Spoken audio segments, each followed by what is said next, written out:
السلام عليكم. كابتن احمد شوبير طلع امبارح بتويته كده او بوست على الفيسبوك بيقول لك ايه؟ فعلا اتقوا شر من احسنت اليه.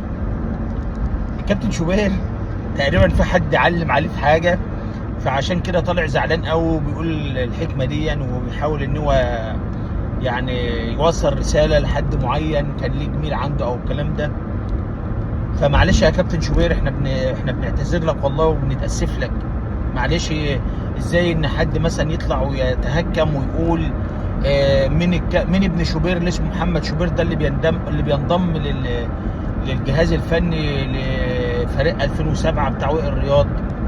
ازاي ان حد قدر يتجرأ ويلوم ويقول هو مين محمد شوبير ده او ايه هي امكانياته عشان يكون موجود في جهاز فني المنتخب الشباب.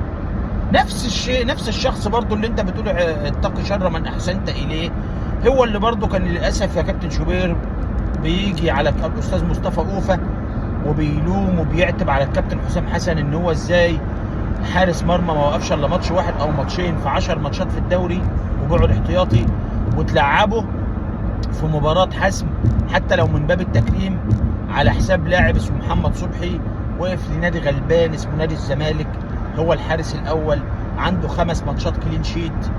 وازاي ان انا حد يجي يعتب عليك ويقول ايه الواسطه اللي شغاله وايه الشغل الكوسه اللي ماشي في البلد ده. نفس الشخص ده يا كابتن شوبير اللي خلى احمد الشناوي حارس مصر الاول وحارس بيراميدز احسن حارس في افريقيا بالارقام طبعا، والنجم الاول في هذا الموسم ان هو ما ينضمش برضه لمنتخب مصر الاول بسبب وجود ابن سيادتك كابتن مصطفى شوبير. فانت بناء على ذلك بتدعم دعم مطلق للكابتن حسام حسن. حسام يلعب لك ابنك ويلمعه وانت تطبل له في الراديو الصبح وبالليل في القنوات. واخر حاجه ممكن نتخيلها ان الكابتن احمد شوبير طلع عنده ولد جديد اسمه محمد شوبير وانضم للجهاز الفني بتاع منتخب 2007 شيتوس وائل رياض، وجايين بعد كده تلوموا وتقولوا احنا بقينا فين؟ تقولوا احنا ازاي طلعنا بفضيحه من كاس العالم للشباب بتاع اسامه نبيه، والمغرب هيلاعب الارجنتين في النهائي كاس العالم فريق 17 سنه. عرفت يا كابتن حسام يا كابتن شوبير؟